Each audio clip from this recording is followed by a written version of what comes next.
LGBTI, LGBTI, LGBTI, LGBTI. What are we? What are we? What are we? What are we? What are we? What are we? What are we? What are we? What are we? What are we? What are we? What are we? Yeah. We are the children of the rainbow flag. We are cool, choose, around and proud. No one's gonna stop us. We are here to stay. We are the cool, choose of the rainbow flag. We are moving forward, moving on and on. Never, never going back. We are moving forward, moving on and on. Never, never going back. We keep fighting, fighting, fighting on and on. Never, never gonna stop. We keep fighting, fighting, fighting on and on. Never, never gonna stop. LGBTI, LGBTI, LGBTI, LGBTI. We are freedom fighters, fighting for the rise of the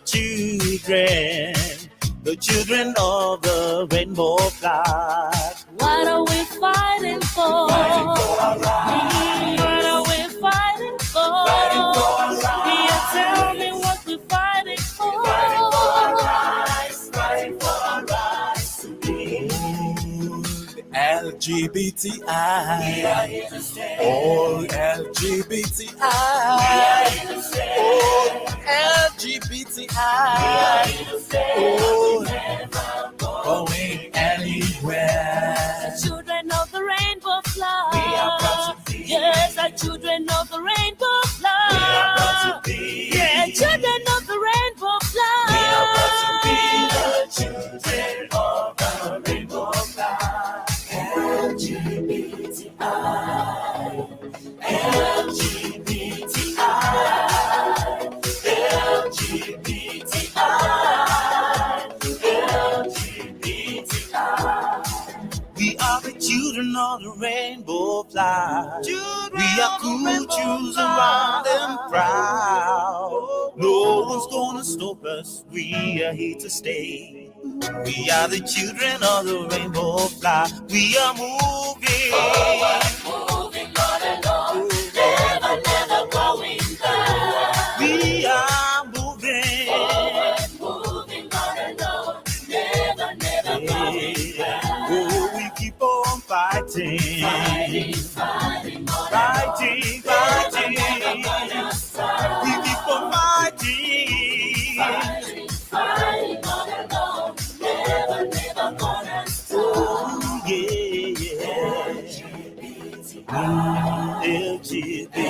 LGBTI. Ooh,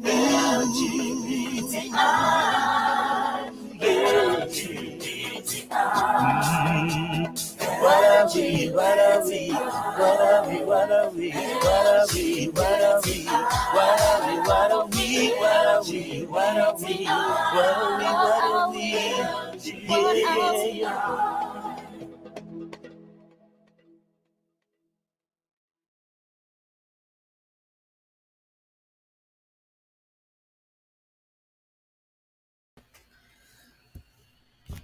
Yes. Welcome, everyone. Wherever you are, I salute you. It is Tuesday, May 16th, 2023. And what is special about this day on the Victor Mukasa show, at the Victor Mukasa show, is that it is the eve of the International Day Against Homophobia. The International Day Against Homophobia, Transphobia, Biphobia, and all those phobias that affect us as a queer community worldwide. My name is Victor Mukasa, and I am the host at the Victor Mukasa Show. And today in this broadcast, we bring you something very special and close to our hearts here at the Victor Mukasa Show. Our focus today is going to be on the plight of LGBT refugees in Kakuma camp, in the urban areas of Kenya, and other regions, other countries within the sub-region of the Great East African region. Here at the Victor Mukasa Show, we have been featuring broadcasts on LGBTIQ refugees. We gave it a break at some point, but we cannot just let a day like this, go wasted without highlighting and amplifying the voices of our siblings in the refugee process in Kenya.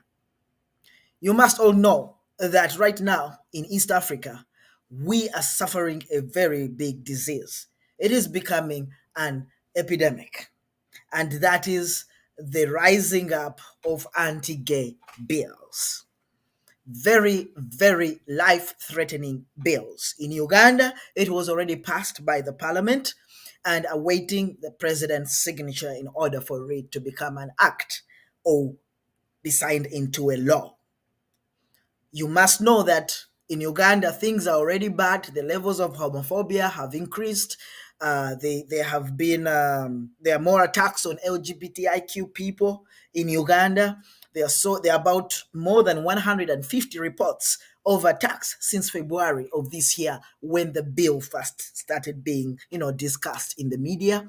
Ugandans are already taking the law in their hands by beating up LGBTI people. We have people whose genitals have been cut off because they are suspected to be LGBTI. We have schools that have closed because there have been reports that they are practicing homosexuality in those schools. We have people who have lost jobs. These things have been happening, but the level at which they're happening right now is really alarming. But it doesn't stop only in Uganda. In Kenya, a bill is going to be tabled too by another member of parliament. It's going to come in as a private member's bill too. And the bill calls for the same things that the Ugandan bill is calling. However, in Kenya, it also calls for the expulsion of all queer refugees. Now, we already have a crisis in Kenya with the refugees, as you will hear on this broadcast. We also know that the bill in Uganda has led to more LGBTIQ people fleeing from Uganda into Kenya for refuge. And yet, it is in Kenya where they are going to be thrown out if a bill or the bill that they plan to table passes.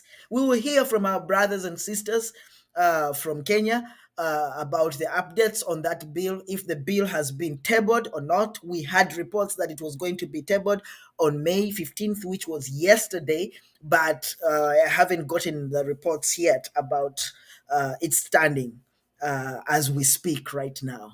But then tomorrow is International Day Against Homophobia, and the theme for this year is a lot to do with unity, uniting even in our diversity. We are diverse, and the diversity comes with so many reasons and levels. We are diverse in our identities in the LGBTIQ up to Z. We are diverse economically. We are diverse culturally. We are diverse in so many ways, even racially, even in terms of who is privileged and who is not privileged. And I think and believe that this diversity brought together, us understanding who we are as humanity, there is a lot that can come out of it when we unite in our diversity, in fighting homophobia everywhere without discrimination. That in that line, we would be also dealing with the homophobia faced by our LGBTIQ plus brothers and sisters who are refugees. To start off this show, I will just play a few videos, a couple of videos, just to show you a little bit of what happens in Kakuma. But the voices themselves will be very present to share with us about the plight that they face and what they believe we should all do to come. Yeah, this time you refuse to pick our cause. You end. You end. Say something, Ben. I got nothing to say. You end. Enough. Even myself, I called you. You told me you can't rescue us. What is your role, you end? We are not going to tolerate this. You want to balance here today. People are dying. You come and We balance. don't need to Look know. at ourselves. Look at ourselves. Look at This is all I can say. I'm still dizzy. I don't know if my eye will work again. My nerves are all paralyzed. I don't know where everyone else is. People have run away with wounds. I don't know who is dead. I don't know who is alive. We've been telling you for days and days, evacuate us from Kakuma. You don't hear. You want us to die. We are dying right now. If we call you, you say just we are following up. What kind of following up do you need? When we are here dying, All I can say. I'm still dizzy. I don't know if my eye will work again. My nerves are all paralyzed. I don't know where everyone else is. People have run away with wounds. I don't know who is dead. I don't know who is alive. We've been telling you for days and days, evacuate us from Kakuma. You don't hear. You want us to die. We are dying right now. if we call you, you say just we are following up. What kind of following up do you need? When we are here dying. Yes, that was a few minutes after one of the attacks that we have had in Kakuma camp. It is in this camp, Kakuma refugee camp. Mind you, this camp has just slightly over 200,000 refugees in general. Refugees from Congo, from Sudan, from the region. Refugees who are fleeing war, refugees who are fleeing hunger, and so many other things, but also refugees that are fleeing homophobia and transphobia, mostly from Uganda, but also from the other surrounding countries. Truth of the matter is that we have been informed by refugee activists in Kakuma that there are over 1,000 queer refugees in the camp, and many, many more in the urban areas of Nairobi and other places. Now, that is really threatening to see that 200,000 refugees exist in that camp, and just this little bit is suffering what we are about to listen to, what we have just watched, and what we have been watching since 2014, when we started broadcasting, when we first broadcasted the plight of LGBT refugees. And it is really disheartening that till now, nothing has been done to save the lives of these siblings of ours. It is International Day Against Homophobia and Transphobia tomorrow, but where are we at in terms of including everybody, bringing that unity that brings us together with all our diversity to fight against homophobia and transphobia everywhere? Now, in the studio, joining us are activists from Kakuma refugee camp. These activists will tell us what's happening there, but also not just in Kakuma, but also in the rest of Kenya, as they speak and act on behalf of others who cannot speak across Kenya. We'll be asking them a few questions, and if you have specific questions for them, please feel free to leave them in the comments section. We will pick them up and we'll pose them to the panelists. Welcome, guys, to the Victor Mukasa Show. Thank you. It will be great for us to start this conversation by you introducing yourselves to our viewers and listeners. And we will start with you, Lucretia. Thank you. Thank you, Victor. Hi, all. This is Lucretia. I'm in Kakuma refugee camp, an asylum seeker and a human rights defender. Thank you. Thank you, Lucretia. You have somebody with you there? Yeah. Hello everyone, it's Ambriella, Kakuma Refugee Camp and Asylum Seeker. Thank you. Thank you very much, those of you in Kakuma refugee camp. And we have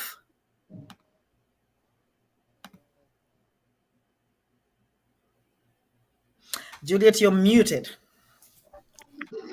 Yeah, hi everyone. My name is Juliet. I'm a lesbian and as an asylum seeker in Kakuma refugee camp, and I'm a human rights defender. Thank you. Thank you very, very much. Juliet, you just introduced yourself as an asylum seeker.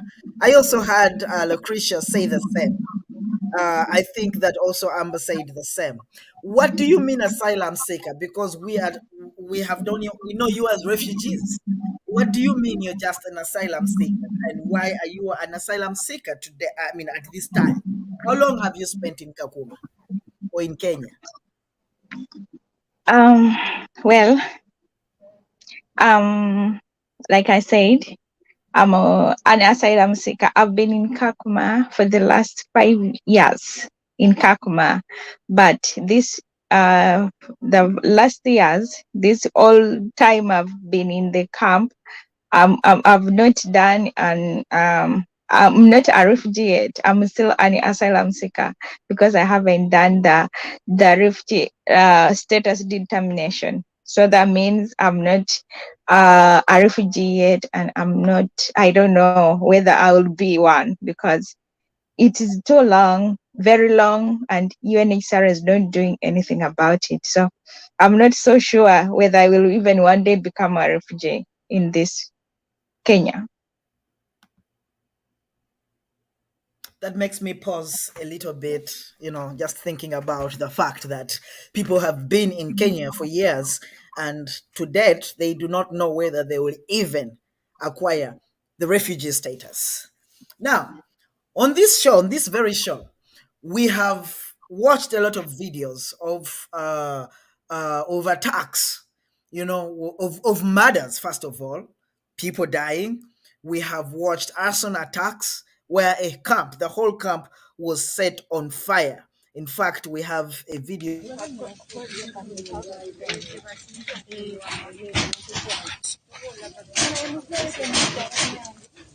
The whole camp was set on fire. Not the whole camp, but the place where LGBTI people stayed was once set on fire. That is their housing and property dying away in the fire. And we have seen children die. We have seen a child die. A child has died in Kakuma refugee camp because she's a child of some LGBT people who are asking for safety. We have seen people dying because they have not gotten proper medication. People have died from those fires you have seen, and there has been a lot of advocacy calling for safety for refugees in Kakuma camp. At one point, you guys were asking for evacuation. My question right now to you guys: have things changed since then? Are there still attacks in Kakuma refugee camp? Is the UNHCR giving you the safety that you have always asked for? Have some people been evacuated from the camp, as people and advocates around the world have been calling for? Has anything changed in Kakuma refugee camp? What is the situation like with refugees in Kakuma camp? Thank you, Victor. It makes our hearts break, and it makes us depressed. Wherever we think that, and remind of ourselves that it's still Kakuma refugee camp to call home for the past years that we have been seeking asylum in Kenya. And despite the vulnerability that we are in because of our sexualities and gender identities, something that's an obvious case, something that's obvious to such a rural, local community. since 2014, Kenya as a country has never been safe for the LGBT refugees and asylum seekers. That still applies till date. The attacks, straight from verbal attacks right to murders, queer refugee murders, they are still happening in Kakuma refugee camp and in Kenya at large. Nothing of a sort has never been brought to book and has never been brought to seize. It's not because there is nothing that can be done, or it's not because there are no funds to look for solutions, immediate, small, petty solutions about it. But it's all about the fact that homophobia exists in Kakuma, and it's all about the fact that the homophobia that exists in Kakuma, its only solution is getting ways of moving out LGBT refugees from Kenya as a country. Thank you. Thank you, John, Lucretia. As we continue to unpack this, John, about how many deaths, how many people have died in Kakuma in the last 3 years? Victor, we are counting 5. 5 people have died from homophobia and transphobia. From homophobia and what transphobia. kind of deaths did they encounter? We are having deaths from arson attacks. We are having deaths from police brutality. That's the tear gas from our baby, Patricia, rest in peace.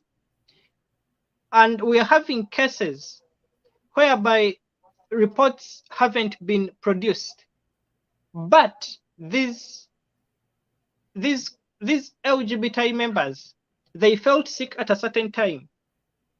And when they felt sick at a certain time, they failed to get the proper treatment that they have to get. And the it's proper not because treatment looks like refugees have the challenge of accessing healthcare everywhere. Healthcare. Is there a special situation with LGBT refugees in terms of access to care? Yeah, it is. The camp that we are living in has UNHCR hospitals, which are managed by IRC, the International Rescue Community, and an American organization. And it has all the facilities, X-rays, good doctors, it has everything. But when it comes to LGBT refugees, when it comes to LGBT patients,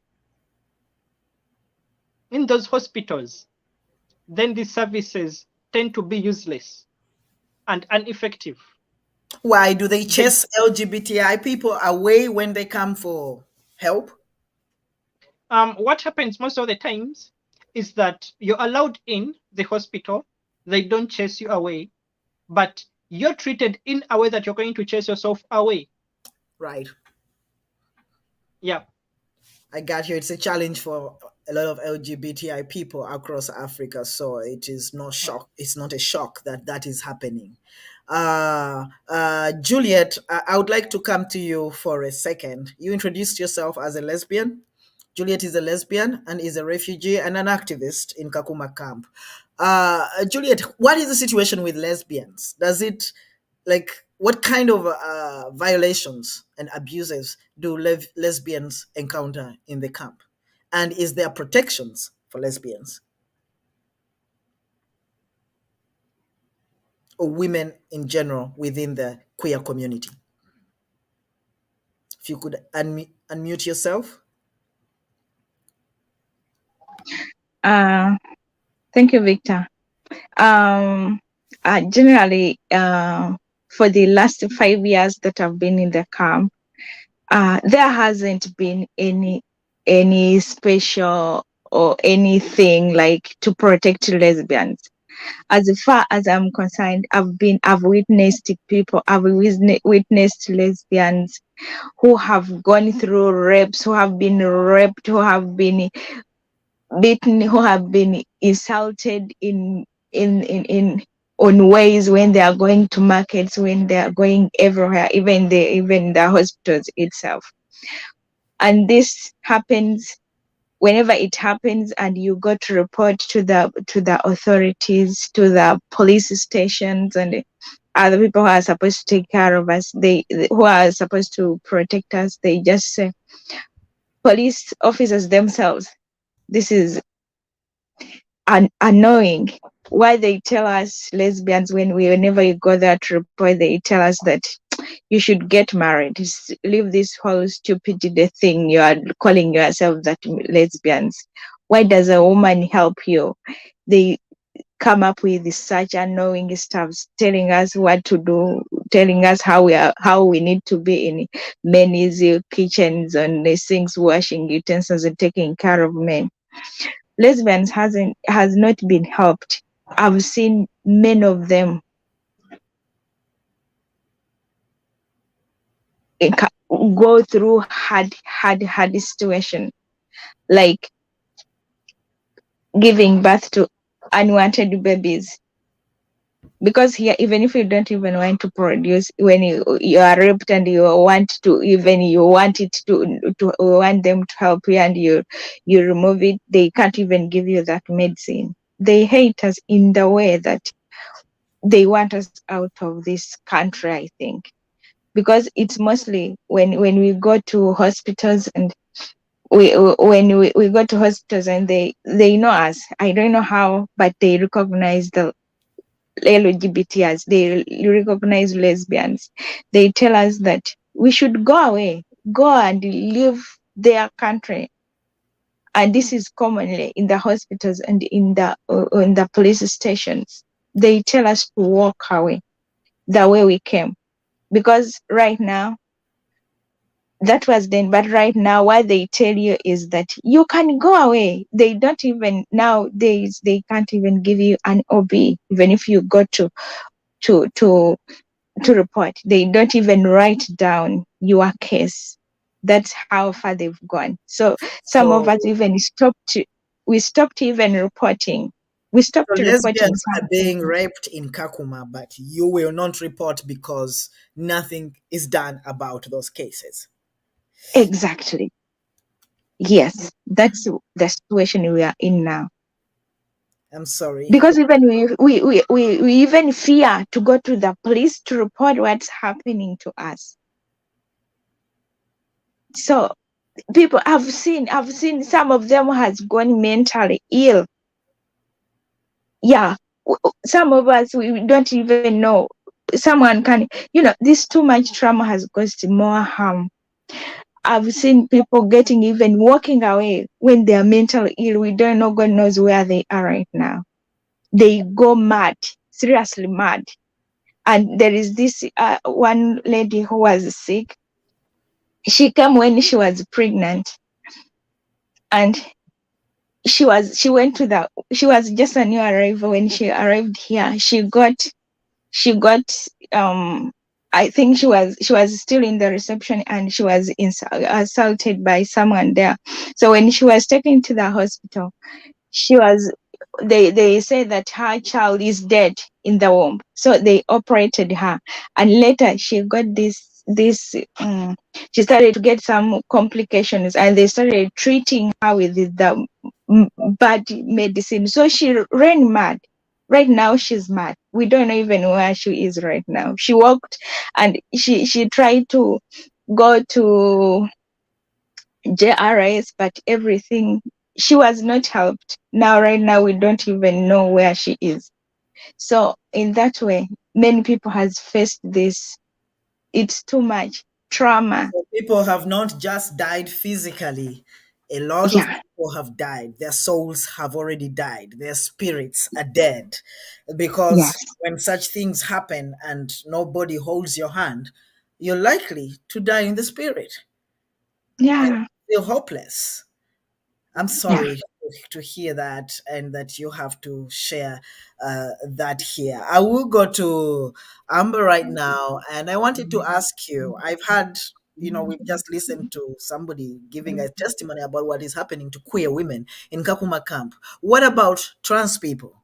Trans people, what is happening, and what kind of violations and abuses are they facing? Hello once again. Yes, hi. Talking about that issue, it, it's so traumatic in the way that our gender, we can't move free in the camp like other people do. Whenever you walk, you receive stones, people beat you, and you have to stay at home. Going to the police to report this issue, they usually use a word like, why do you dress like a woman? And I remember a certain scenario whereby I had went to pick my food with my fellow sisters and other people. So I was in a line, and the security guard asked me, are you man or woman? Are you just pretending to be this? So it's so sad that even if you go to the authorities, like now you go to DRC, or RAS, UNHCR to report, they just give you like counseling, and this counseling, it's in the form of conversion therapy, whereby they want you to convert from who you are. They tell you, like, if you dress like a man, you'd be looking good. You don't look good that way, and it's like you are doing some sort of drama, and you should live like other people. They even show you examples. They tell you that if you want, you can come, you talk to us, we can get you clothings which are for men, and you'll be looking good that way. As you wait for anything to happen, we will help you. But I don't like you to come in my office, you dressing like that. This is And ridiculous. yeah, You are a trans person. Listeners out there, viewers, just imagine as we think about homophobia and transphobia in the world, I think it is important for us to imagine the situations of all LGBTI people in the world and what they could be going through. Seriously speaking, we've all gone through some kind of homophobia and transphobia, some kind of violence. But it is important for us to take this, if you had never thought about it today, think about it. That you have faced some kind of violence because of your sexual orientation and or gender identity. But the most likely scenario is it is not unique to you. It is not unique to you. It is happening elsewhere. That even in the refugee camps, it is happening. And this is where people are hopeless. People have had to flee their countries into a camp for safety. And when they get to that safety, they still face homophobia and transphobia. We have just learned that people have been killed in the camp. A baby was killed in the camp. You saw that show here, those who have been following the Victor Mukasa show. You've heard that there's been fires in the camp. While we are fighting we are fighting against homophobia everywhere. Let us remember that everywhere means everywhere.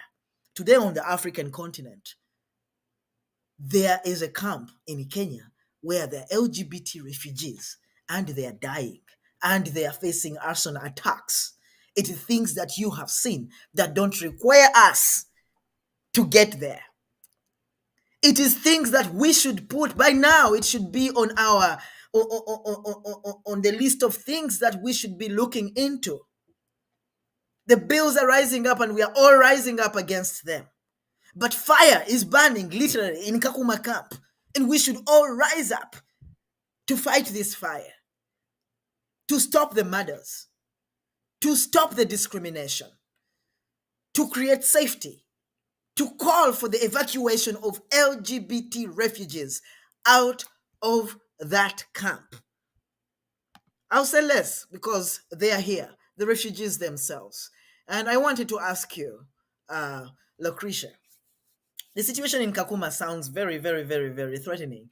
What is it like across Kenya, in the urban areas, like in Nairobi? Are things better there? It's coming to our worry that back in time, most of us were always feeling like Nairobi is a place for us to hide. That bit, it's urban. It has no refugees like those illiterate, primitive people, like how it is in Turkana. Maybe perhaps Nairobi could be safe. During such thoughts, we always have members fleeing from the camp and relocating themselves. They relocate themselves, and that's illegal. To Nairobi. So they're running away from the trouble in the camp, and they want to go to Nairobi in the hope that things will be better there. Yeah, they choose to escape. They choose to escape, defying the government laws, defying the government encampment laws, not because they want to defy the laws, but because they are seeking a place to hide.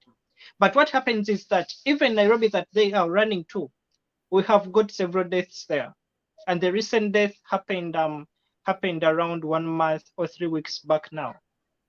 A queer person from Uganda was murdered. It wasn't a natural death. He was murdered. We have got several attacks in Nairobi. We are having queer refugees starving, sleeping in tunnels, in trenches, in sewage drainage systems, because they have no shelters. We are having these lives wandering on Nairobi streets, being beaten wherever they find anyone who would beat them. We are having these communities having transgenders being undressed from there. We are having these refugees escaping from Kakuma refugee camp, where we are having deaths of arson attacks, going to Nairobi and finding people beating them down, stoning them, sleeping, starving, eating from dustbins. This is all happening. It's live, and it's a day-to-day experience of all LGBT refugees in Kenya. In Nairobi, refugees are dying, they're starving, they're living in tunnels and trenches. And a lot of refugees sometimes think about running from Kakuma, the camp, where there's also death, to Nairobi for safety, but they find the same things. Are there other countries where refugees are running to in the region? Yep. I heard at some point that refugees are also running from Kenya and now going to Sudan. Is that a solution? Right now, the war just began of recent in Sudan, but hey, we are having colleagues from the camp still choosing to go to Sudan as a way out. They are thinking of Sudan. They are not giving a damn of what's happening in Sudan, but they feel like Sudan will be a place for them to stay. We are having people choosing to go all the way to Zambia, to South Africa, and that's a very long way distance from Kenya. But they choose to use all the possible means. And these routes, Victor, are so deadly. They are so deadly. Those borders, crossing from border to border up to those countries down there, where we're having our colleagues escaping to, they are all dangerous routes, but they still choose to give no any other thought, and they escape there. And whatever they are running from, wherever they are running from, which is Kakuma refugee camp, Kenya, it has to be terrible. And this is a crisis. It is a crisis like it has been called before. But amidst all these things happening, what is the UNHCR doing? Thank you. There has been several solutions that have been put in place. Oh, so they are helping. But all the solutions, we keep on pleading to UNHCR to choose and leave them and put them aside, because they are simply exposing and putting us at more risks. What kind of solutions has the UNHCR brought forward? UNHCR is pushing for coexistence of LGBT refugees in Kenya. This is done through several programs. That is for the LGBT community or refugee community to coexist with the mainstream community? Yeah. Okay. They do this through asking or advising us, in quotes, advising us to choose and go sit on a round table with our attackers, with our rapists, with our murderers, to negotiate peace, to request them to stop what they are doing.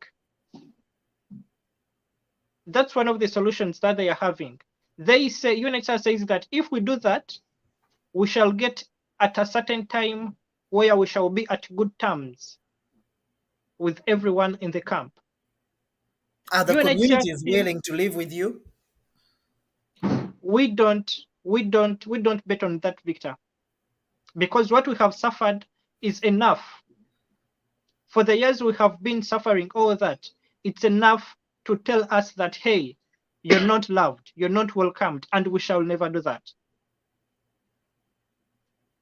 We're having solutions like UNHCR claiming that they are increasing police patrolling in Kakuma refugee camp for our betterment in the camp and our safety in the camp. But you can imagine that it's this simple list that we are requesting UNHCR to protect us from.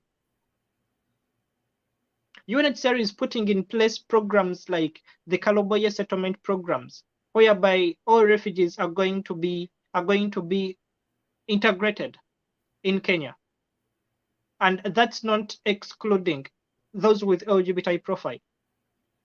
And we still plead to them that that program is exposing and just putting our lives at risk, because we can never integrate in a place like this. So those are some of the solutions that UNHCR is putting on place. Those are some of the solutions that UNHCR is telling the world that they are helping, and those are some of the solutions that they are helping with. And I understand that Kaloboya, where they want to reset to you guys, is another place where there have been attacks on LGBT refugees. Yes, and it's the place that where they are dumping other new arrivals. We are having lots of colleagues running from Uganda right now due to the bill coming to the camp, coming to Kenya, and when they come to Kenya, they are being brought to Kaloboye, and when they land in Kaloboye, they are being scattered all over there. They are getting attacked, and they are running from there, coming back to Kakuma refugee camp. This is ridiculous. I don't know why UNHCR doesn't see how this cannot work. It is a very obvious thing, and this is a crisis that we cannot hide away from. Juliet, I know and understand that there are children that are living with you guys. Your children of your friends, but basically children that are parented by queer refugees in Kakuma camp. What is their situation like? How do these children survive? Are these children also victims of these attacks? Yeah, well, thank you, Victor, for that question. Hmm. Yes, we have children, many children who came, whom we came with, and who are still coming here. But like I told you, we are discriminated just like our children, because even at schools where they're supposed to go, they're supposed to go to the same school with the children of those homophobic people we live with. That means children cannot have peace at schools. So at first when we came, we tried to take them to school, but everything failed us because they were discriminated, they were beaten along the way, they were called names, they were bullied at school. So we decided to keep them because we need them when they are still alive. So children here, we are raising uneducated children because they cannot go to school. Because the schools is homophobic too, even the teachers themselves. So they are homophobic to the children because those children are children of queer people. Of devils, that's how they call them. They call them names, devils children. So they are also devils, I think. So literally, we are raising uneducated children, which is paining most of us, like parents, like me. I came with my 10-year-old child. Now he's 15 without education. You can imagine this whole situation.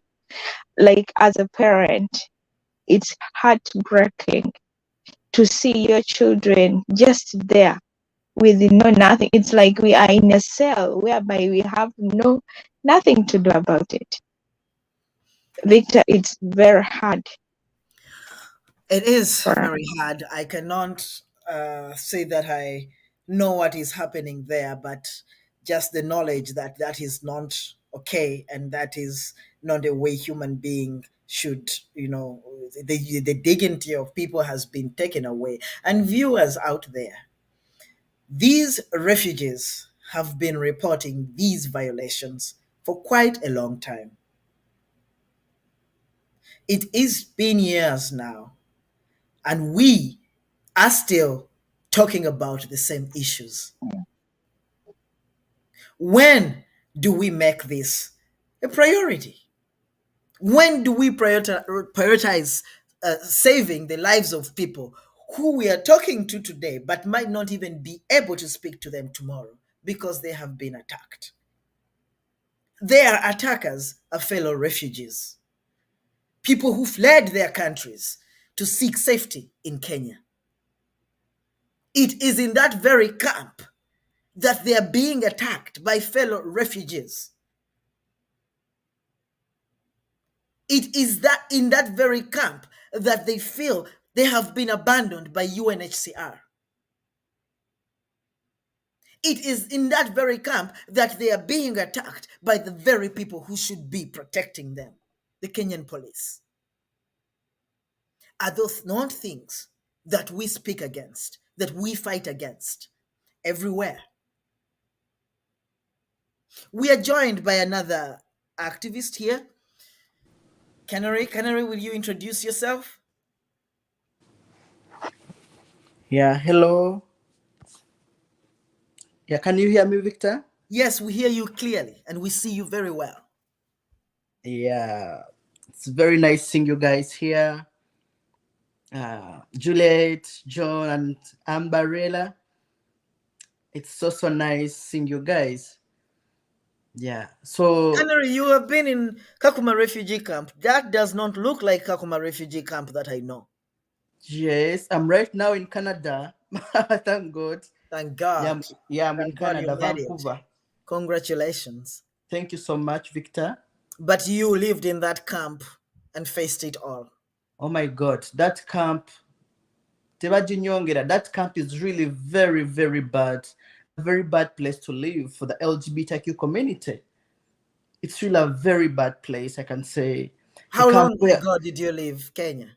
I lived in Kenya for 3.5 years. And when did you leave Kenya?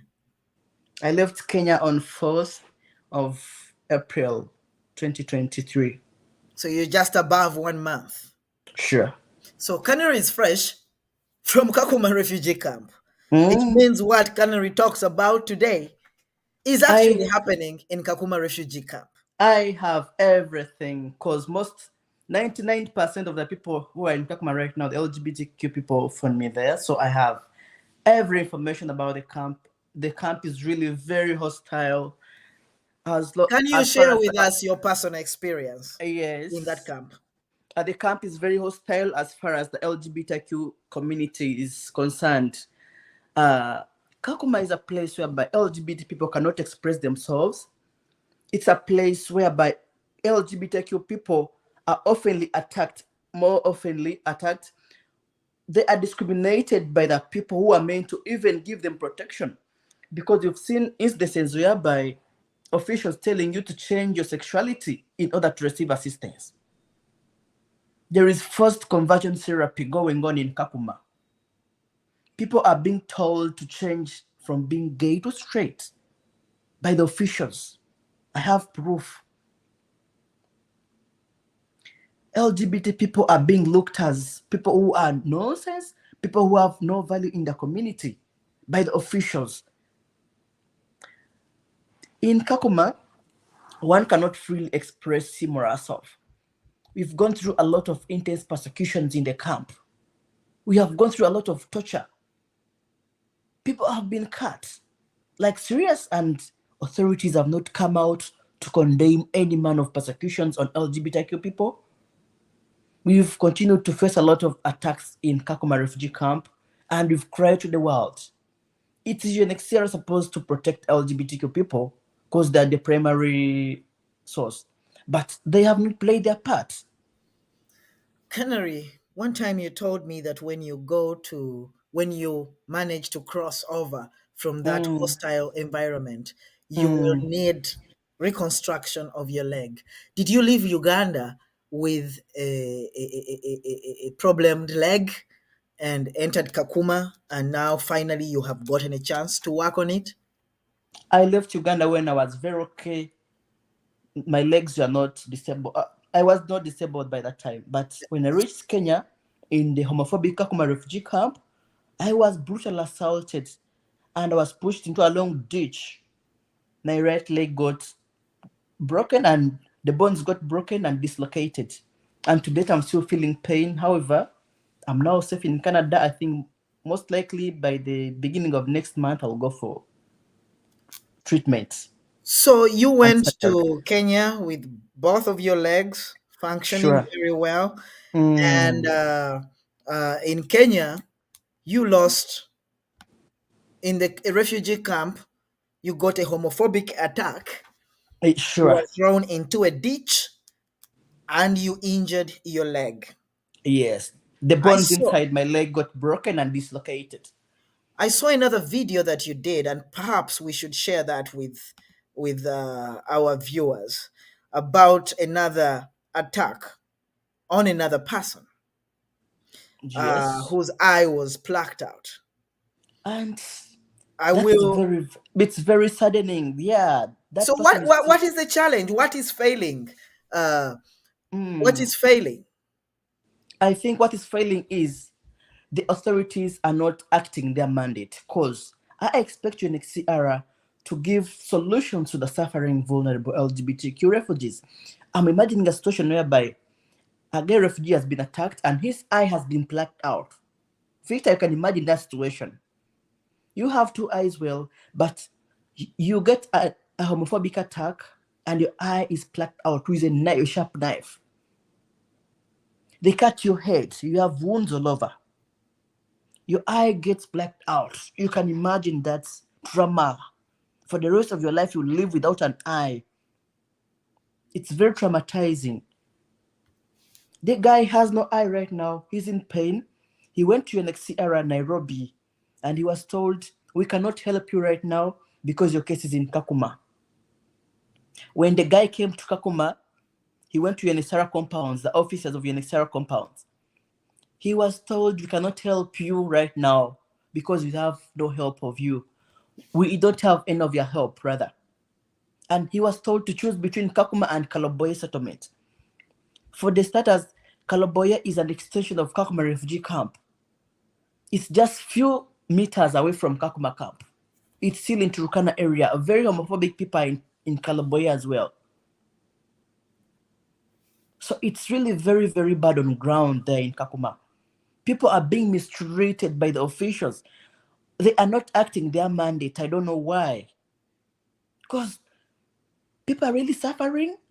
People are crying for hope instead of They're providing crying durable for help. solutions. Where? What are human rights organizations doing today about this situation? Have they responded? I think people have talked, people have tried to advocate, organizations have tried to advocate for the LGBT people on ground, but the challenge is with the UNHCR and the Kenyan government.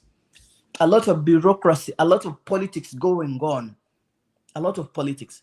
And I'm wondering, you see non-LGBTIs, the Sudanese, the Congolese, the Burundians getting resettled easily. But the LGBTQ people are left to die in that homophobic environment. This is very, very unfair. Is Even the me, process also discriminatory that they will not work on LGBT cases? that is the case. Even me, I told you before, I think, I did everything and got my visa ready. My visa came out way, way long ago. I told you next time, please, I need to fly out. My visa is ready. They kept a deaf ear. I got attacked severally, even when I had my visa ready. You can imagine that situation. Did the UNHCR give any reasons why they were keeping you in Kenya, even if your visa had been uh, They released? just stubbornly refused to give me a visa because they knew maybe I would expose them, like in case I happen to travel to a safe country. And You maybe you understand? should. Maybe you should. Yeah. Uh, Thank you so much, Kennery, for joining us. If you can stay with us a little longer, that would be great. I want to come back to you, Lucretia and Ambariella. Uh, what do you think? What would you say to human rights organizations at this point? I know that you have spoken to them a lot, but what kind of message do you have today on the eve of the International Day Against Homophobia and Transphobia? I would like to communicate to the organizations out there, mostly those in Kenya, because many things have happened to us here in Kakuma, but Kenyan organizations for gay or LGBT, they have kept a deaf ear. But remember, we are in this hostile or homophobic community. It's Kenya. After us, it's other communities, the natives or the Kenyans. They are the next. I would like to tell them like desire is different from ability. Let's all come together, always, and we fight as the world outside there because we are in the same umbrella. We are LGBT, and what happens here happens in another country or another region of the world. I would tell them, like, let's fight together. Ambariella calls on LGBTI organizations within the sub-region of East Africa to come together. Let their issues be your issues and let your issues be their issues. We are all LGBT, we are under the same umbrella, and it is time for us to fight together. As you have heard here on this show, that the bills that are being tabled are leading to more Ugandans flocking into Kenya, where they are proposing a law that is going to expel queer refugees. Look at that situation. Where are we going?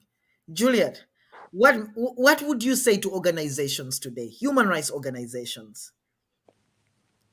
And yeah, anything you could say to them. You say that some of them have been there, but I feel that you might have a special message for them.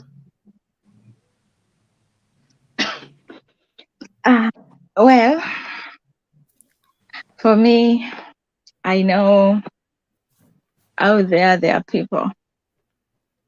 There are people of our kind. There are people who have humanity in them, and there are people who will. I call upon every organization, every human rights organization, and LGBTI organizations who can help, who can come out and help, because we've tried our level best. We became human rights defenders here in Kakuma because when we came, we thought that we will get help, but along the way, we did not get help, which we thought, which was on our minds. Instead, we had to raise our voices of letting the world know how bad the situation is for us in the camp. And right now, we are in trouble, some of us, because of raising those voices. People, LGBTI people is like, whenever we speak and let the world know, officials comes out sometimes and they tell us to stop, yet they are giving false information about our being. Yeah, we've witnessed many scenarios whereby we are being called at police station for telling the world our situation. So, as But human rights defenders, you have been intimidated. yes, You are forced to yeah, remain silent about what is happening. yes. That's why they told us to do. We were called by the big man of this county, and we were told that you should keep quiet and you should let the Kenyan government decide for you what they want, whatever it is. But we shouldn't tell the world. But that's not how it works.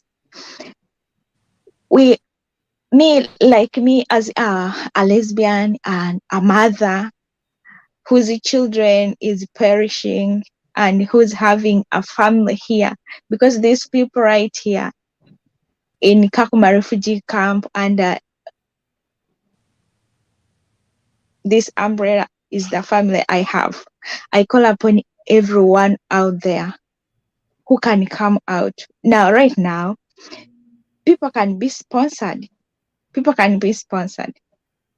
Like if someone comes out and say, hey, this person, I heard about the situation, but I want help, that thing can be allowed. So I call upon anyone who can come out and help, at least do something, even if it's not sponsoring, but talk to UNHCR, talk to Kenyan government so that they can soften their law, these harsh situations we are going through. Let them talk about the LGBTI horrifying lives they are going through. I plead to every organization, human rights defenders, to come out and speak about the LGBTIs who are surviving in Kakuma refugee camp. Thank you very much, Juliet. And here, Nalugwa Anne-Marie Josephine says, another refugee says, there is need for organizations to stand with us and raise the voice on what is going on in Kenya with the lives of LGBTQ asylum seekers and refugees. And that is, there have been so many calls to human rights organizations, both in the sub-region, but also in the world as a whole. Canary, Yes, what please. what as an activist, what is your message to human rights organizations when it comes to the situation in Kakuma? And I think this is a time to challenge us as human rights defenders across the world, as organizations across the world. You have seen how we have handled this issue. Please make your call to human rights organizations and defenders across the world when it comes to the Kakuma question. Well, my message to the human rights organizations across the world, especially here in Canada, and the West in particular, the West, America, Germany, and other countries, the European countries, my message to those organizations is they need to rise up and speak in unison. They need to beseech their respective governments, especially those funding the government of Kenya. Because, Victor, this is a big battle to fight. It is not small. It's not small as you see it, as or like people can see it. It's big and needs a united fight so that we can be able to at least do something impactful. These organizations, at least they have, like what they can do at least is to write to their respective governments. If at least they can be able to sit with the Kenyan government, because Kenya is the host country hosting the LGBTQ refugees. If it means diplomatic talks, I think they need to do that. If at all it is needed, it should be done. Because we have for long like beseech UNHCR, please act your mandate. And UNHCR has played games. They have said it's the Kenyan government responsible for that. You understand? Because I have been in Kakuma for all those years. Whenever I get a challenge, they tell you it's the Kenyan government responsible for your protection. And yet we know it's UNHCR because they work hand in hand. Yeah. You understand? So these organizations, what they can do, at least one of the point is to write to their respective governments, beseeching them to intervene by talking with the Kenyan government diplomatically. If there is any way they can help the refugees exit Kenya, that could be a best option.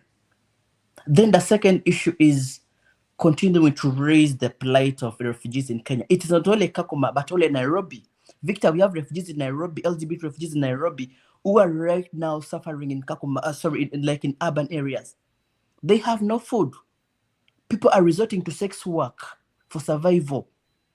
This has escalated the HIV and AIDS scourge. Vulnerable queer refugees are getting infected with HIV every day in Nairobi for survival. You understand? They are doing sex work for survival. That is very, very ridiculous. People are getting sick. People are poor. A transgender cannot work in Nairobi, in a city center. They need support.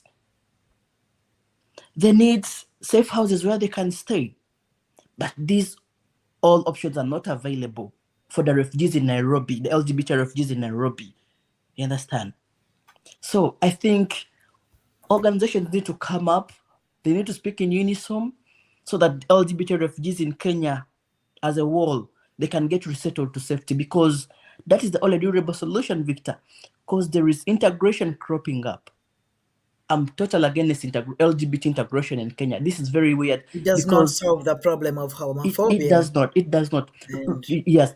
Reason being, the Parliament of Kenya is already cropping up the harsh anti-LGBT law, whereby the LGBT refugees would be expelled if at all an act is passed by Parliament and ascended to by the president.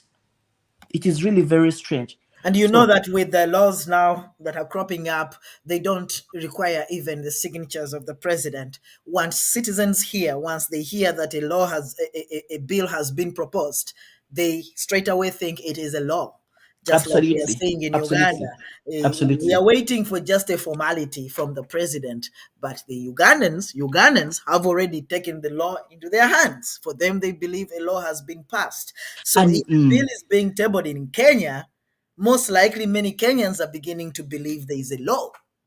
And now in Uganda it's like this. A law was passed by Parliament. As soon as the law got passed, homophobia, oh my God, homophobia started. It is skyrocketing.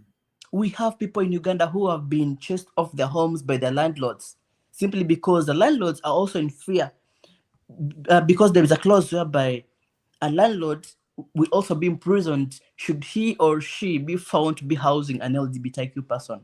So you can imagine that scenario.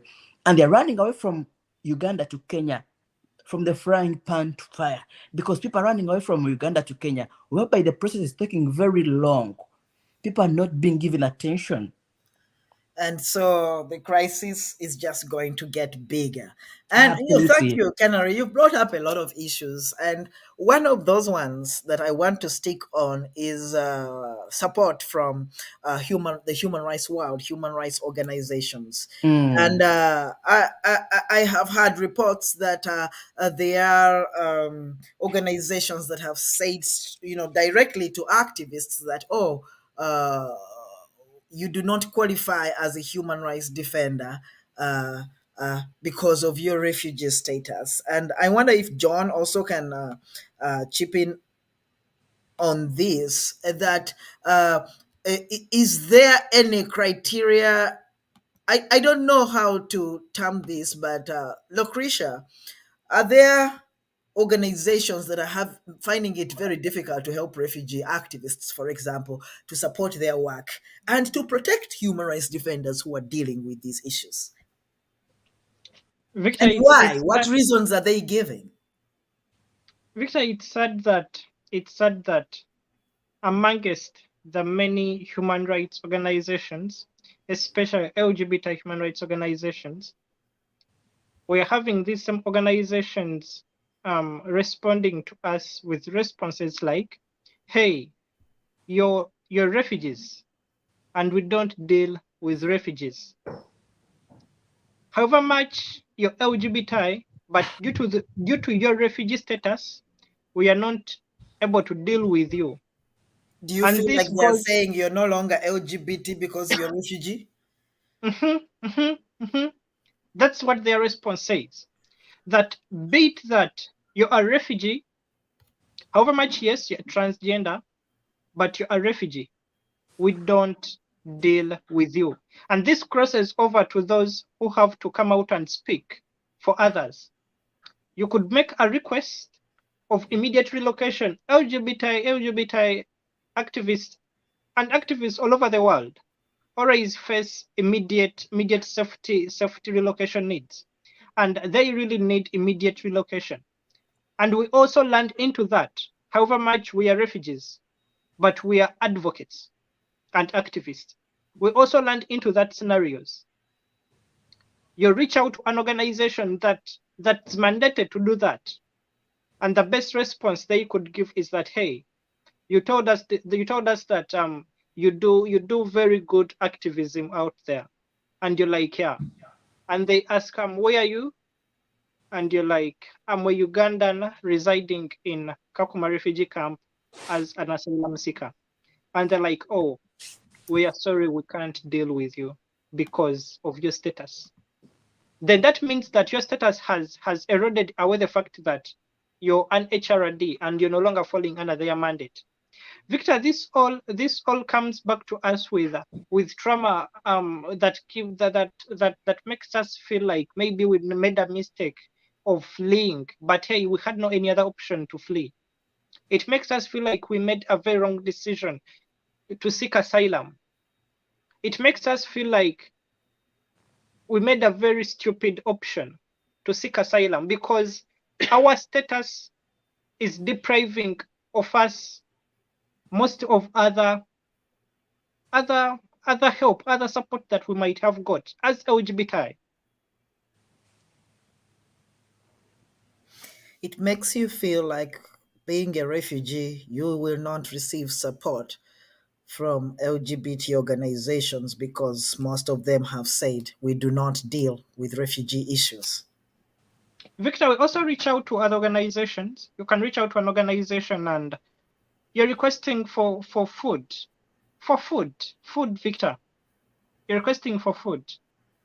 For a group of LGBT who can't move out and work. Amber told us that we always have to keep indoors. We always have to limit our movements. We don't engage with public places, and that only gives us another chance to keep starving and being needy all times. So we always have to reach out to these organizations.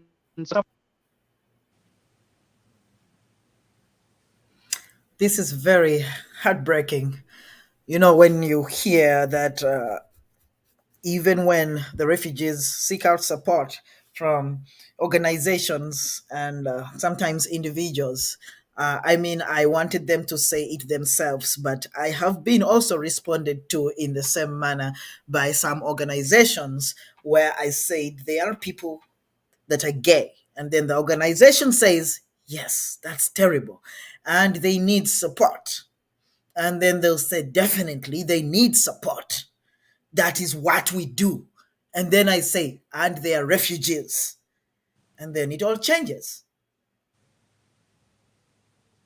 You know, the question is that do our siblings cease to be LGBT and under attack and victims of homophobia and transphobia just because they have a refugee status attached to their identity?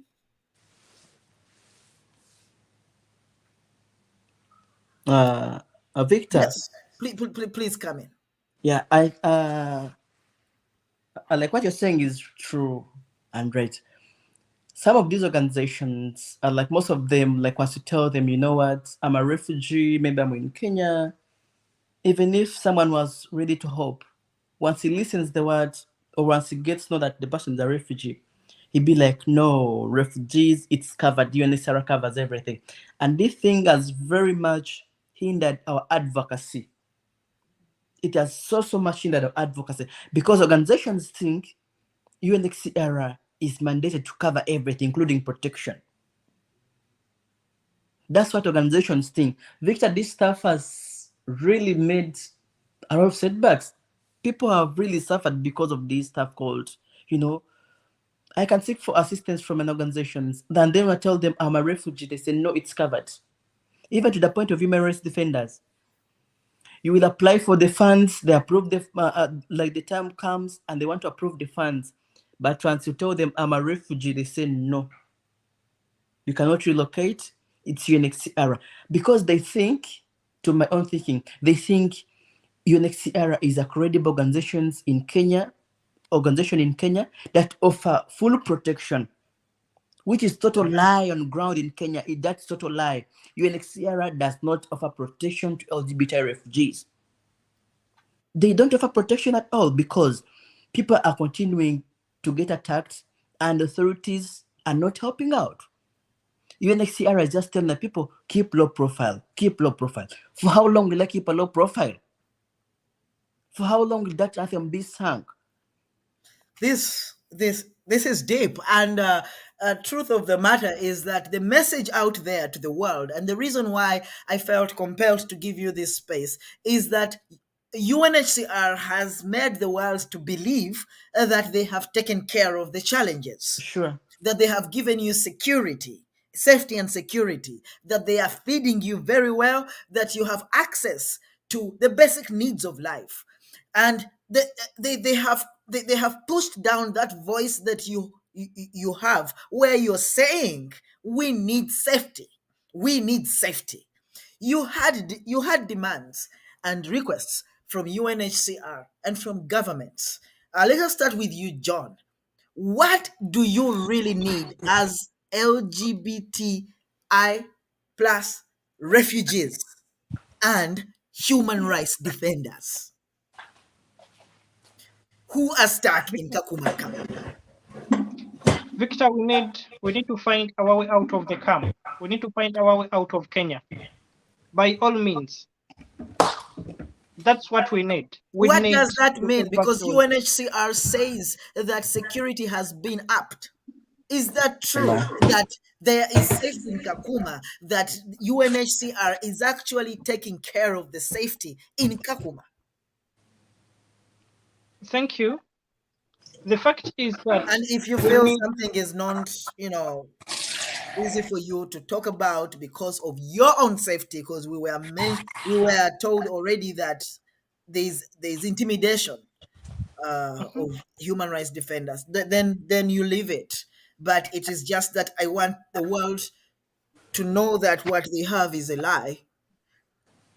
But don't Victor, say... I will say it. We need to get out of Kenya because the solutions that those mandated to protect us are putting on table and are putting out to the world that they are doing to help, they are not really helping at all. They are just exposing and putting our lives and freedom more at risk. And because of that, we can't find freedom and our rights in Kenya, that's why we have to get a solution, one solution, durable solution of moving out of the camp. We don't need food. We don't need those whatever things that some organizations and activists are trying to portray a picture out there that we need. We don't need livelihood projects. We don't need to rear chickens, Victor. We have never felt like we need to do businesses of soap projects, of soap making, of crafts making. We would have been doing that in Uganda, Victor. If it was really helpful, we would have gone back to Uganda and do that. Because that does not provide you with safety. You still have to go to the shops where they attack you from. You still have to go to the clinics where they attack you from. You still have to go and fetch water from the pump where they attack you from. Yeah. And because of all that, we only find evacuation from Kenya as the only solution. Without that, we are still counting more lives getting taken and claimed from Kenya because of homophobia. Julia, did you want to add anything on that?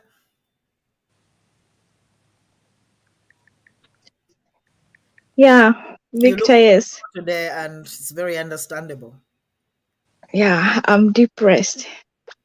What I can add on that about what Lucretia has just said is being it's Idaho International Day of Homophobia and all that, we need people to come out on this day to breathe life in our process of leaving this Kakuma refugee camp, leaving Kenya at large.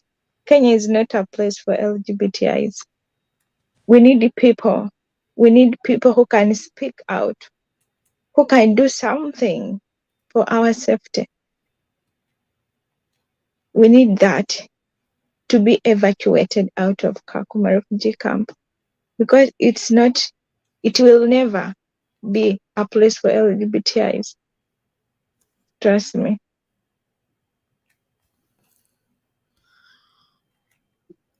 That is so deep that we hear Juliet say, and also how she is saying it. She's calling upon all of us, especially in this period when we recognize the International Day Against Homophobia and Transphobia. Let us uplift the struggles of LGBTIQ plus refugees. Let us carry them as though they are our struggles, because they are. If anybody, we cannot claim to say that we are free wherever we are. Even for me here in the US where I am free. Nobody's targeting me as Victor Mukasa because I am a trans man. But I am not free because they are not free. And that is why I still stand. I still stand up to speak, because an attack on them is an attack on me. And all of us should carry that with us. An attack on LGBTIQ Ugandans is an attack on everybody. And we have agreed on that, and we have all risen up against the anti-gay bill. But also an attack on LGBTIQ refugees is an attack on us. And we should rise up with the same energy and fire for LGBT refugees, because we are under attack wherever we are, whether we are in Germany, whether we are in Europe, whether we are white or black, whether we are tall or short, we are under attack, because this part of humanity is under attack. As we go to celebrate Pride parades and marches and Pride Month next month and the month after, let us remember that we have refugees whose voice has been muted. LGBT refugees under attack as a result of homophobia and transphobia, the very things that we march against, the very things that we fight against. In Kakuma refugee camp, they are very visible. That is why you see arson attacks, as in fire. That is why we have buried people in Kakuma.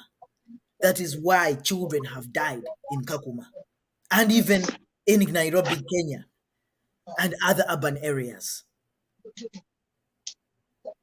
It should be our call, what Juliet has said. Not only for certain parts of the LGBT community. And that brings me to this, John. Idaho, the theme for this year, and the situation in Kakuma. What do you have to say? Thank you again. The theme for Idaho 2023, it states it clear. Together always, and unity and diversity. Victor, I would call it hypocrisy. I don't know if that's if that would describe enough what I feel like I want to speak out, but I would call it hypocrisy if someone feels like the refugee crisis in East Africa, the LGBT refugee crisis in East Africa, is irrelevant to give support of any kind, yet the same person is ready to fight the anti-gay and the anti-gay bills in Kenya and Uganda. There are these policies, there are these laws, there are these bills that are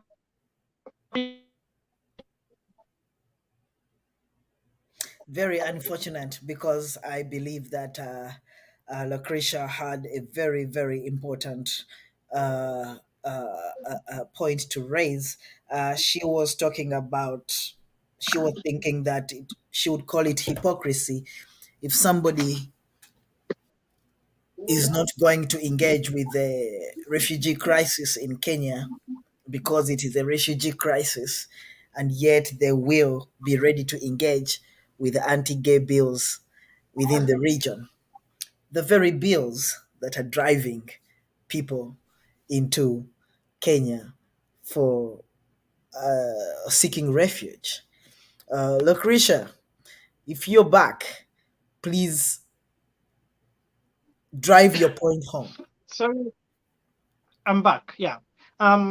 I was saying, Victor, there are these bills that do escalate the situation, the LGBT refugee situation in East Africa. There are these bills that are created in Uganda, in Kenya, that tend to make and force queer people, queer citizens in Uganda become refugees and displaced in other countries. And when you choose to make the LGBT refugee crisis in the region irrelevant of support, then it makes you a hypocrite. How would you think of supporting citizens and you're eliminating, or you want to do away with refugees that have become displaced by the same law that you're fighting in the country?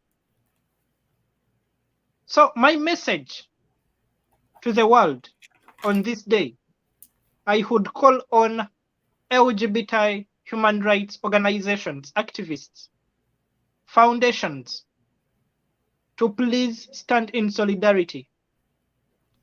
We are an umbrella. Whether you're a citizen, whether you're a refugee, whether you're a sex worker, whether you're anyone,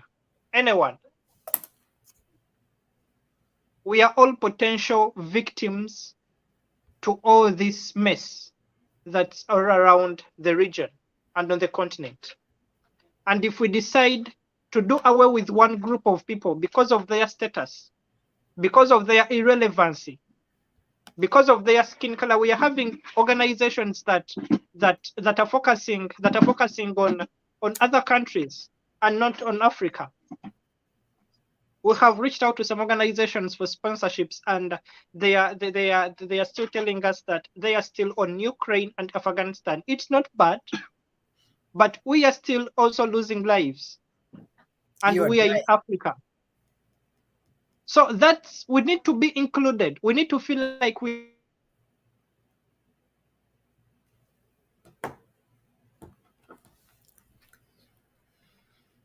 Yeah, it looks like we are having connection problems in Kakuma refugee camp. We have somebody in Kakuma that is still able to join us or is able to connect. Juliet, as we wait for Lucretia to return. Yeah, Yeah, yeah. She was trying to say that we also need to be inclusive in all the chances, like be prioritized as also human being, because we, like she was saying, some of them, some of countries also they don't like us because we are Africans, we are not of their colors. They are resisting, they're resisting to give a hand, a helping hand for the LGBTIs to survive. yeah. But we are also people just with the same blood, like the whites and what have you, who also need to be taken care of. Yeah, we need also people to come out, because we are human enough to have life, to live the free life, like wholesome life like other people. Thank you very much. Yeah. Lucretia, Juliet tried I don't to know why echo what you were I don't know why the saying. network.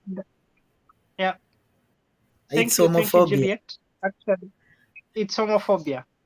It It's doesn't want me to homophobia. finish my point. Thank you, Juliet, for helping me finish it. Otherwise, within as we are celebrating this day, we Yeah, need to feel like we are included. We need to feel like the diversity, it's really applying to us. As you're dealing there's strength with in that citizens, diversity. Yeah, yeah, as you're dealing with citizens, please deal with refugees. The way you're dealing with other countries, please do deal with African countries, African LGBT refugees as well, because we are facing it all. Together always, we need to stay together. As that Victor, you have is, said, you're yeah, in America and you're not targeted as Victor Mukasa, but since Lucretia in Kakuma refugee camp is not safe, since Juliet is not safe, since there is a transgender that's sleeping in trenches in Nairobi, there is a transgender who is getting undressed tonight in Nairobi because of her gender, then we still have all LGBT around the world not safe. We are having LGBT in Uganda. Right now they are homeless. They are getting displaced in their own country. They are being forced to flee their own country, not because they are criminals, not because they are rapists or armed dealers, but because of their gender, because of falling in love. And simply because of that, it makes me in Kakuma refugee camp not free. And it makes someone out there in Germany, in America, in USA, in Canada not free as well. That's the togetherness we need. That's the love we need. And that's the diversity we need to feel. that's right. Thank you. This broadcast has been very enlightening for me as well. Indeed, the message out there is that UNHCR has been able to take care of the challenges that we were hearing about in Kakuma camp, seeing in Kakuma camp. On this broadcast, the refugees are saying this is not the case. The solutions that are being brought forward by UNHCR and some organizations are not actually solutions that will take care of the safety and security issues. Yes, there may be problems with food, shelter, and all the things, but the refugees see all that as luxury. And they're saying their priority is safety, evacuation out of Kakuma camp, and evacuation out of Kenya in general. And I think that we shouldn't take that lightly. If we have been resting somewhere, it is time for us to call back our energies, and those who had never joined this struggle for for the safety of LGBTQ refugees in East Africa, I am calling upon you, just echoing what the activists have said. Please stand up. Let us fight for our own. Let us fight, not just for our own because they are queer, but because they are humans. Let us fight for a part of humanity that is voiceless and very weak and suppressed by forces of homophobia, transphobia, racism, name it. Kakuma camp is dangerous for any LGBTIQ person. It is dangerous for queer people because Kakuma camp is a camp in Africa hosting Africans who have fled their countries for safety. But with them, they have carried homophobia and transphobia. And in that small space, at that point, a melting pot, they subject queer people to a lot of abuses and violations. It is a camp where UNHCR is bringing together so many refugees, but has not been able to make it a safe space, working with the government of Kenya for LGBT refugees. UNHCR is doing an amazing job and now is proposing resettlement of these refugees and integration of these refugees with the rest of the community. The truth is that would have been a very good solution if those communities were ready, had been made ready, if UNHCR had done the job of ceasing homophobia and transphobia in those communities. They will not survive in communities where they can't get out of their houses as trans people to go and work. To pretend that you're not trans, especially for those who are not trans, is not a joke. I could never pretend to be a woman in Kakuma refugee camp and go to work in a dress because then I have left my brain behind. And I'm not existing in that moment. It is important for UNHCR to understand these things.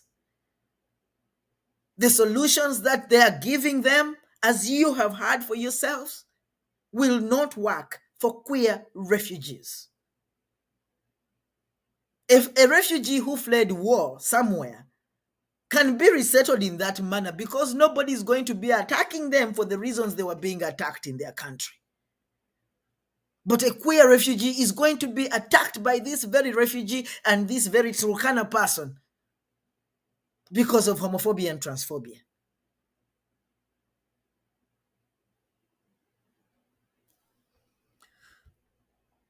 We had Anne-Marie, she wanted to join us, but she's not able to, I'm sure, because of technical problems. But I am calling upon you all on the panel to just say your last remarks so that we close this and then go forward with other issues for the day. Just your last words. You can send a message to supporters or viewers or allies or those who have not gotten this yet, to the UNHCR, to Kenyan government, and to governments across the world. Whatever you decide, this is your space today. And please feel free to leave a message for parties out there. Yes, Juliet. Or whoever is ready to go. I would send my first message to UNHCR and the government of Kenya. We feel so pleasured, we feel so pleased, and we shall never have the right words to say thank you to the doors that they opened during that time. Victor, we all fled when we were in that time of I don't know if I can even describe it, but we all fled when we were in that time of that we didn't want to look back. We were running and we wanted anyone to open the door for us. Victor, it was the Kenyan government and it was UNHCR that did that. They did They a good opened job. their doors. It was a very wonderful job. But we still call upon them that amidst all that, we need our asylum to be free and safe. On top of that, to the international community, let them not give any ear to any propaganda that's coming to them, that's going to them, that the LGBT crisis is managed and is at peace. We have never been safe in the camp, and we don't feel like we shall ever be safe in Kenya. Together, we need to stay together. We need to stay united as the international community, as the queer community, as the feminist community, and still in diversity, Victor. We need to feel included. We need to feel that we are not left out. Refugees is just a status. Asylum seeker is just a status. It doesn't have to be a reason as to why I have to stay starving or stay unprotected because I'm a refugee or an asylum seeker. Thank you. Thank you very much, Lucretia. Amber? My last words would be like, I'm sending a message to everyone out there who has been listening. Call upon for your support and love. And lastly, to everyone out there struggling because of gender and sexuality, don't give up. We will overcome. Thanks. Thank you very much, Amber. Thank you to the two of you for sharing. It is not very easy to share about what you've been sharing about. It's very traumatizing and re-traumatizing. But we stand with you, and for that matter, I request you to stay backstage in the studio so that we can talk before you leave. I really appreciate you. Yes, Juliet. What happened? Yeah. Also, what I want to say lastly, I went like Lucretia said. Yeah, it was terrible. That moment when we decided to come to flee our country, and we came, we were welcomed very well with a lot of good words of being treated well, like we will have everything. But then it didn't happen. It has never happened. We've lived in Kenya. We thank you, Kenyans. We thank Kenyans. We thank UNHCR for welcoming us and for keeping us in their land for this long. But we've lived in agony. Everything has been upside down. Yeah, that's what I can tell you, that everything is not like how you tell us it will be. But we just ask you or beg you to at least, if there is any way you can help us and make at least our life to be like life, to live like life as also LGBTs. We've seen UNHCR and Kenyan government helping other refugees who are coming from other countries. And they've been helped, some of them on a daily basis. They travel, go to different countries. We beg UNHCR and Kenyan government to see us through this situation also, especially those vulnerable LGBTI refugees right now who are pleading for your hand. And I also want to call upon viewers all over the world who are listening to me right now. who have really listened to us and who who watched us since from 2020 at Victor Mukaza's show, to please, especially those in United States and Canada and other Western countries, to come up and do something. Whether calling UNHCR Kenya or your embassies in your countries, or providing private sponsorship for any one or two or any number you can, or writing for organizations who can manage to do that. We call upon all of you, everyone, every help, welcome it, because Kakuma is not a place for human beings, to be honest. We can still talk, but it's still just by God's grace. As for now, we don't know what will happen hours after now.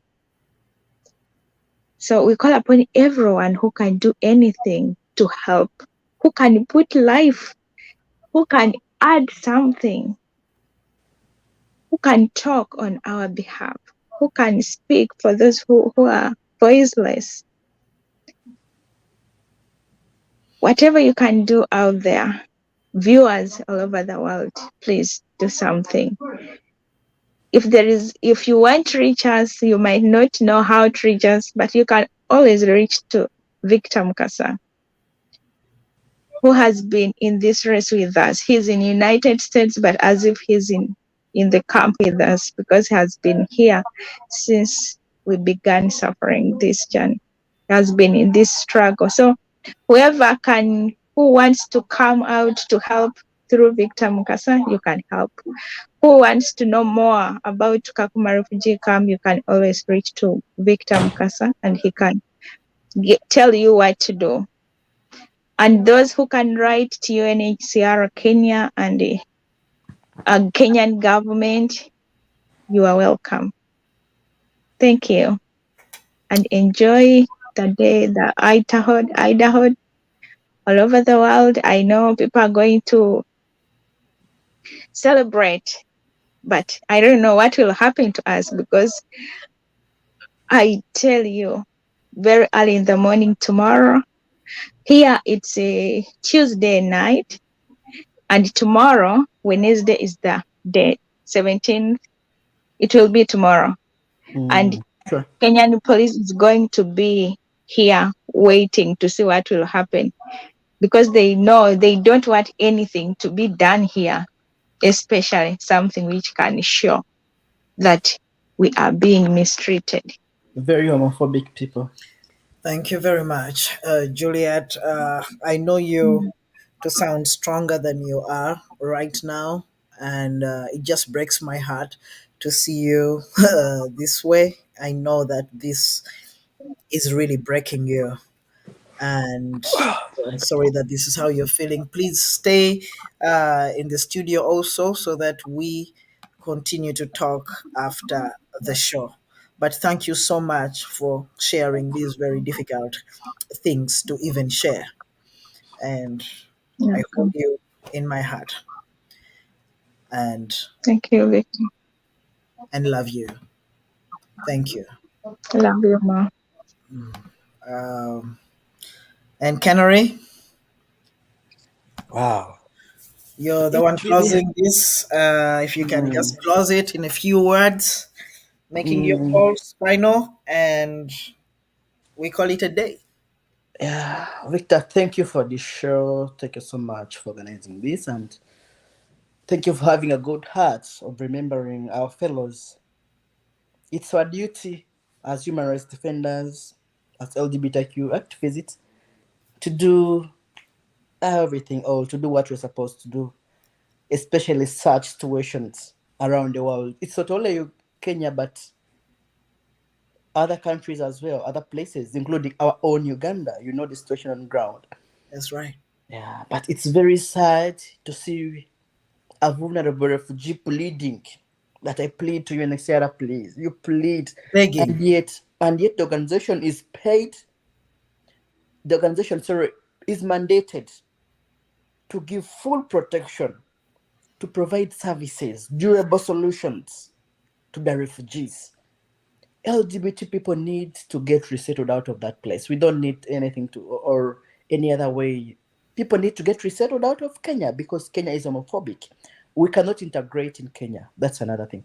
Then my last remark is I'm calling upon, of course, the organizations out there, the countries, superpower countries, America, Canada, Germany, Sweden, Iceland, and all those countries that give aid to Kenya, and to donors who donate to UNHCR, to please intervene in this situation because we need LGBTQ people to get out of homophobic Kakuma refugee camp. The camp is very hostile. I've been there. I've faced it roughly. I still have my medical records here. My leg got broken. I've never received treatment. I've only going to receive treatment next month. So I'm really appealing to everyone, to the activists, please don't get tired. Continue writing to UNHCR. Continue writing to Geneva headquarters. Write to Filippo Grandi. Remind him his duty. Remind him his duty to protect refugees. He is in that office to protect refugees, to coordinate refugee activities, to oversee what is being done. In Kenya, things have gone astray. Refugees are being forced to pay money in order to receive services. This is very saddening. People are being forced to pay money in order to get services. It's very strange, of course, to a refugee who doesn't work. So I'm really calling upon everyone to add on a voice, amplify these people's voices so that they can be heard and they can get assisted by getting durable solutions. Thank you so much, Victor. It has been nice talking to you on your show. Hopefully Thank next you. time too, I'll get time. Thank you, Canary, and Canary for not forgetting your siblings where you came from. Thank you for continuing to fight for them even after you have gotten into safety. Yeah, And sure. I really appreciate you for that. Please also stay in the studio there so that we talk to our siblings because this was a very toughening conversation. I will see you there. Thank you very much. Everybody watching, thank you for chilling with us here as we tackle this very sensitive and painful conversation, the plight of LGBTIQ refugees in Kenya, with a special focus on those in Kakuma. You have heard for yourselves, much as we receive reports that things have changed in Kakuma, safety prevails. It is not the case. The attacks are still continuing, and we still fear that more people will die. You have had testimonies from those who went with normal functioning legs and left the refugee process finally into Canada with broken legs and are due for treatment next month.